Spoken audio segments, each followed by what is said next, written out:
Hey everyone, welcome back to yet another video. Today we are going to recap week 18 of the NFL season. The regular season is now done. Just a quick warning, this is going to be a quicker recap since I generally just did not have enough time to watch the games this week. I was on a trip, so yeah, we're just going to do a quicker recap today. We'll essentially just fly through the ones that don't really matter. They're just even in the games that has playoff teams. I'm just going to skim through just what generally happened with that team, even if they just rested their starters, because there was a little bit of that this week. But yeah, let's go ahead and get started. First up, we have the Tampa Bay Buccaneers win 16-14 against the Carolina Panthers. Now, I was not really able to watch any game fully, even based on the schedule that I had in this past week. So,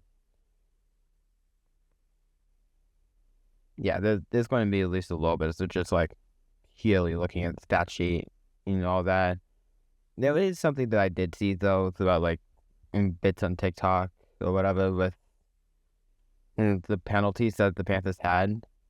That truly just costed them the game. And they definitely were more towards the iffy side to where it's it should have went the other way or whatever. But overall, Bryce Young did pretty good for himself. 266 yards off 35 attempts with 2 touchdowns. Then he did throw a pick in there. But the rushing game just did not get going at all. So there's that within this game. The Buccaneers, though, the rushing game did not do well, but Baker Mayfield absolutely balled out in his final game of the season, going 16 of 22 for 203 yards with a touchdown and a pick. So, yeah, Baker Mayfield played excellent, although because of another team, they did not make the playoffs. Next up, we have the Seattle Seahawks win against the 49ers 13-3. And Sam Darnold, he actually played decently well. And it still isn't the best is against the 49ers defense, but it was alright with 198 yards off 26 attempts. And the rushing game was able to get going with Walker getting 97 off 16 carries. Brock Purdy, though. Well, was it just basis of just the Colts, okay, not just the Colts, but the Bears, the Titans, throughout December, they played easier defenses. Maybe there is a little bit of that. And that definitely did change my mind a little. This game changed my mind a little bit about the 49ers in general against, playoff teams rather than, the non-playoff teams. Now, the Bears is in there, but I know we have a not-so-great defense. So, there was a little bit of that into the mix, but for Brock Purdy, he just did not play all too well. 129 off 127 off of 27 in attempts with the pick. And then the rushing game could not save him. As CMC only had 23 yards. It's off the 8 carries that he had. So, yeah, the Seahawks defense absolutely did their part in getting the 1 seed. I would have loved to see more points out of Seattle in order for me to have the confidence in them moving forward. But yeah, I think that Seattle has what it takes more than the 49ers do, but I'm still not confident in Seattle, is my main takeaway of this game.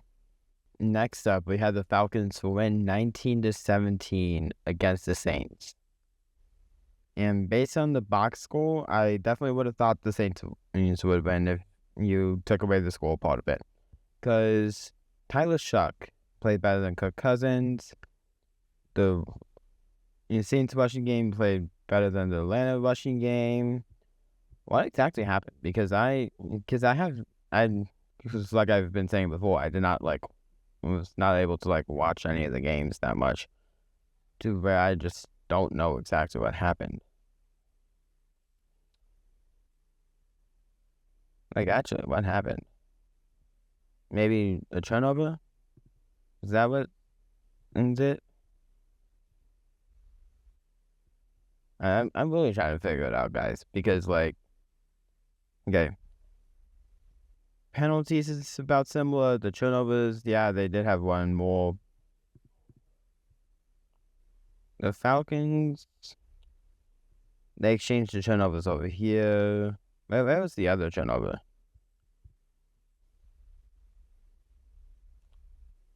Yeah, I guess that makes a bit of sense over there.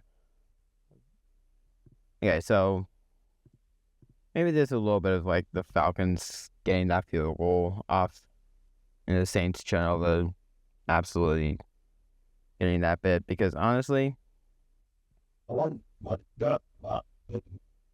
I just don't know all too much outside of that, because Jacques played well, 259 yards and a touchdown and a pick, while the rushing game was able to get a 4.2 average. Kirk Cousins only got 180 off of 32 attempts, and the rushing game, Bijan did not do that well. 33 yards off 15 carries. He's with a touch, and for Kirk Cousins a touchdown and a pick. Right. Yeah, there really is not all too much to say, but the Falcons did end up getting the Panthers a playoff spot. But yeah, there really is not all too much else to say with this one. Next up, we have the Cleveland Browns winning 20-18 against the Bengals, and this is going to be another one of those quick ones. Shedeur Sanders did not play all too well. Joe Burrow did all right, getting 3 touchdowns, but also threw a pick. But the one thing I will point out, though, Myles Garrett officially hit the sack record in this game, and good for him. And well, he's definitely going to have something to go with that. I'm not entirely sure what. Maybe Defensive Player of the Year. But yeah, there's really not all too much else to say with this game. The Browns just ended up winning it. Next up, we have the Minnesota Vikings win 16-3 against the Green Bay Packers.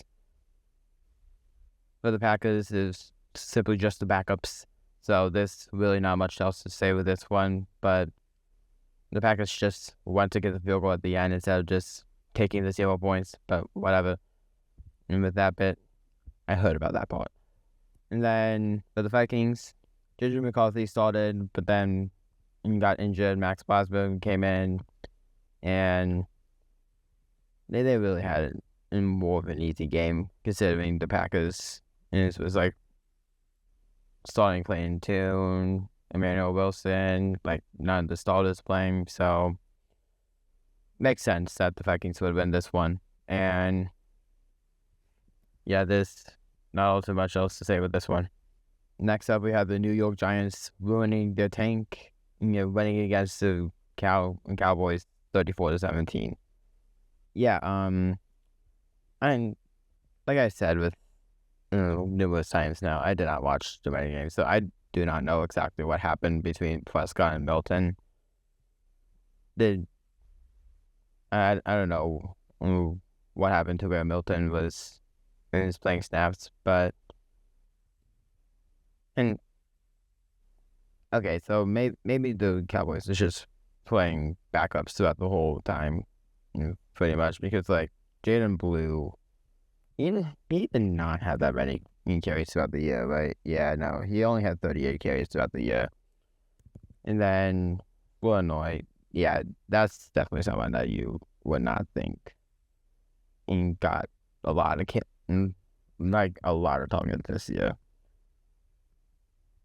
I mean, yeah, he does have 56 targets, but still not like one of those starters. Like Pickens only got to 3, CeeDee Lamb only had 1.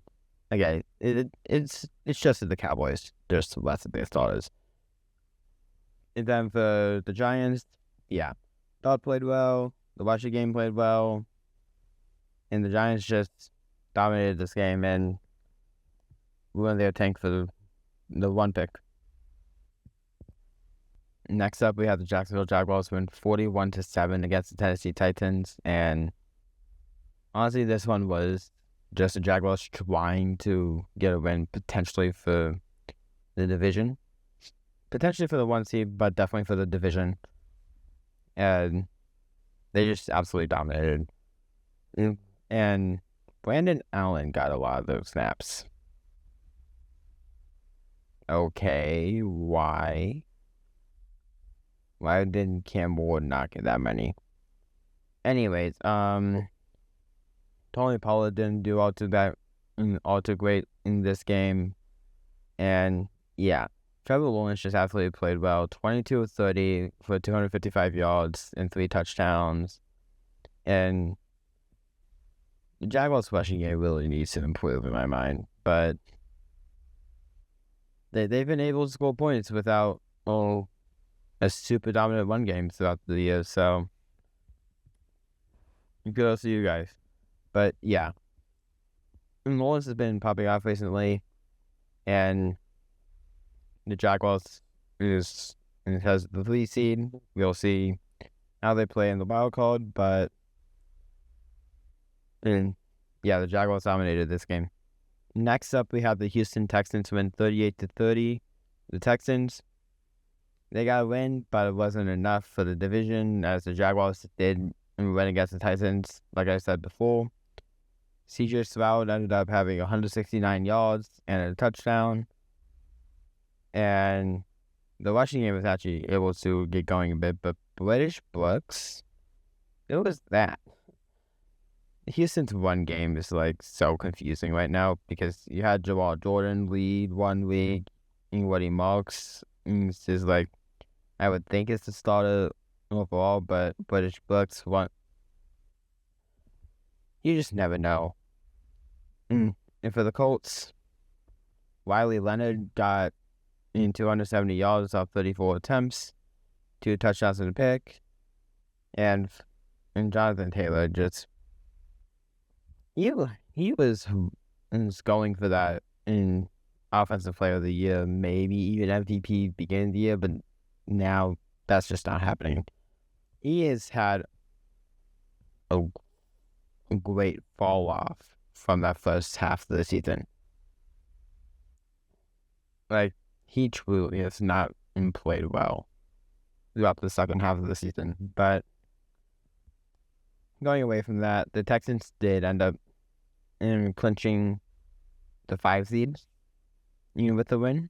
And we'll see how they do against the Steelers. Next up, we have the Mitch Trubisky-led Bills win 35-8 against the New York Jets. Yeah, Trubisky, he absolutely balled out in this game. 259 yards off 29 attempts and 4 touchdowns. I'm not gonna lie, since leaving the Bears, Trubisky has not played that great throughout his career. Since leaving the Bears, so I didn't think he would do all this. And yeah, I absolutely like that. It was against the Jets, though. Like, let's be real, the Jets has not really been all that great defensively or offensively because Brady Cook just continued to fail again. But at least Trubisky had a good game. And then, yeah, the rushing game for the Bills absolutely played well. And Breece Hall did not play either for the Jets, I'm seeing now. But there's so many sits. Like, this week was an interesting one in terms of the sits, sitting starters or whatever. But next up, we had the Lions win 19-16 against the Bears. And yeah, it was really not looking good for the Bears throughout the whole game until the fourth quarter. Jared Goff was able to just play absolutely well on the Bears defense. And it's 331 yards off 42 attempts, 1 touchdown, and a pick. And Jahmyr Gibbs and David Montgomery was actually able to get the one game going in this game after they were able to get going against us after not really being able to that much the previous few weeks. Come on, man. And then for the Bears, Caleb did not play all too well. 212 yards off 33 attempts, 2 touchdowns, but also a pick. And the rush game for the Bears just did not get going at all.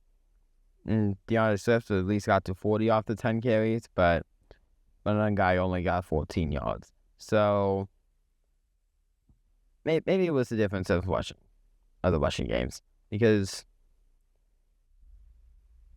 it was the opposite before this game, but it just happened to be the Lions having the better rushing game for this matchup. So yeah, I guess there's a little bit of that, but I guess we still have the 2 seed. Next up, we had the Broncos win 19-3 against the Chargers, and I don't think I really have to go through this game that much. The Chargers just rested their starters, leaving the Broncos to win. Broncos, Bo Nix didn't do all too well, and the rushing game, it was all right.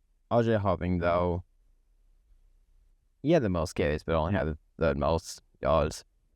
And yeah, like I said, for the Chargers, it was basically backups. Trey Lance did not play too well, and the rushing game, at least it was all right with Lance. But yeah, there's not really much else to go with this game. The Broncos officially got the 1 seed off this one.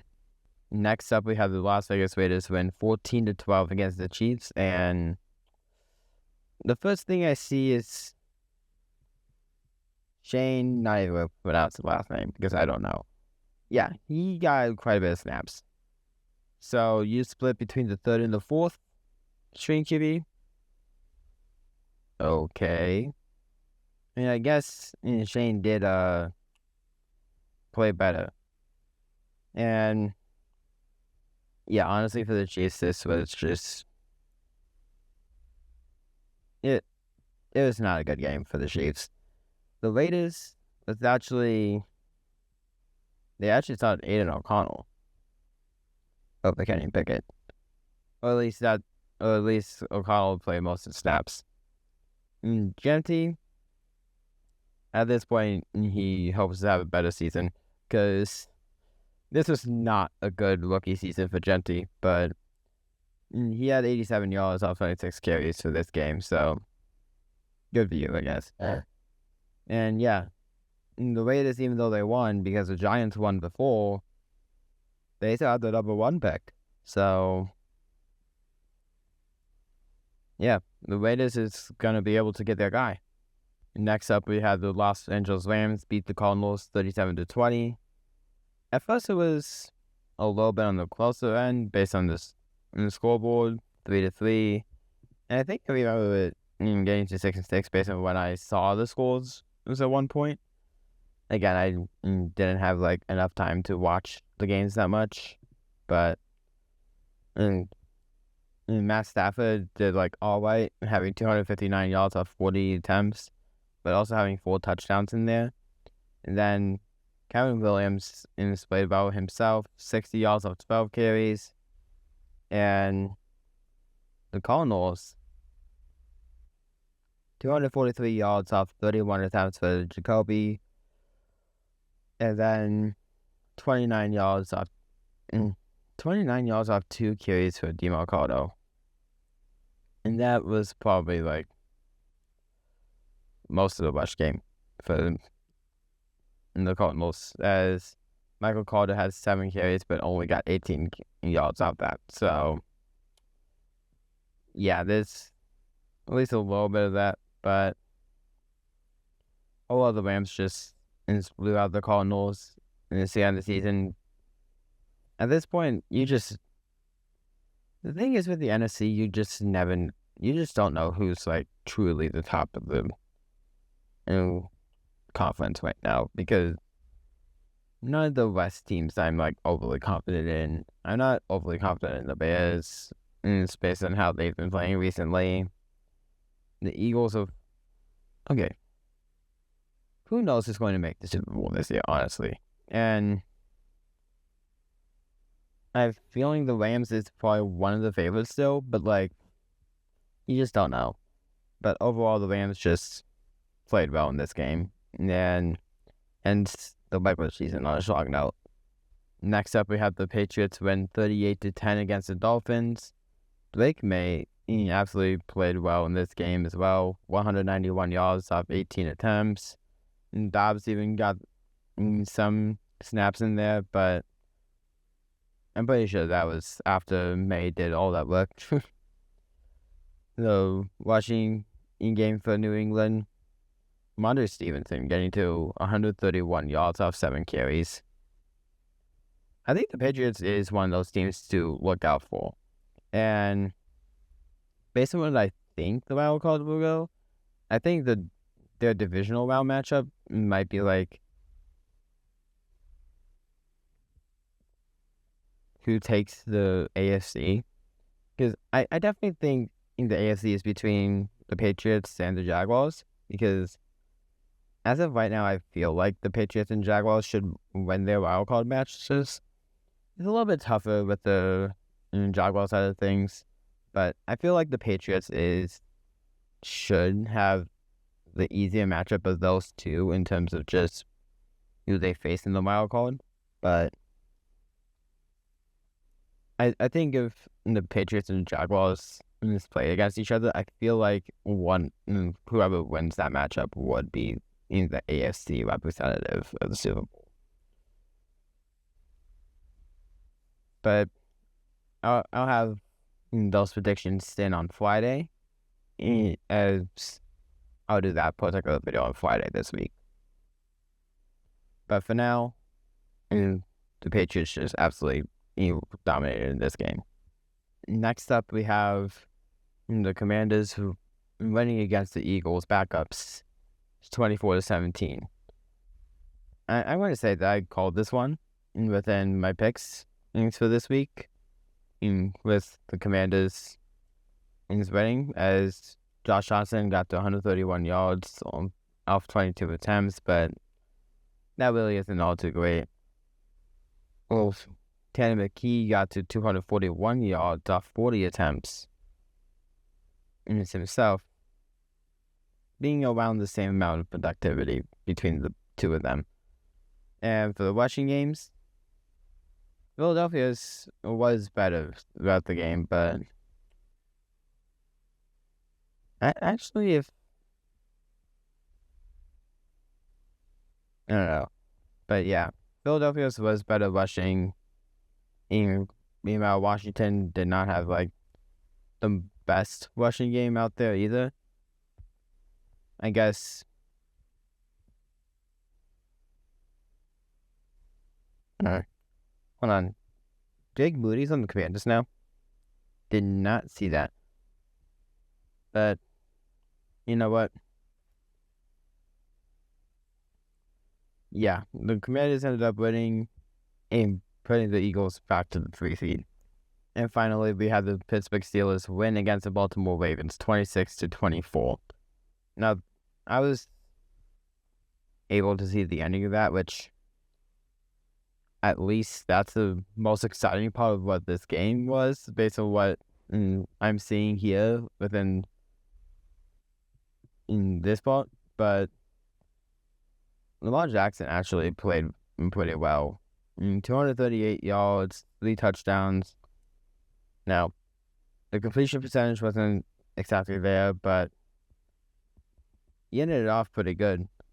And then Derrick Henry was able to get to 126 yards off 20 carries, but still was not enough, as the Steelers got to 294 yards and a touchdown from Rodgers off 47 attempts.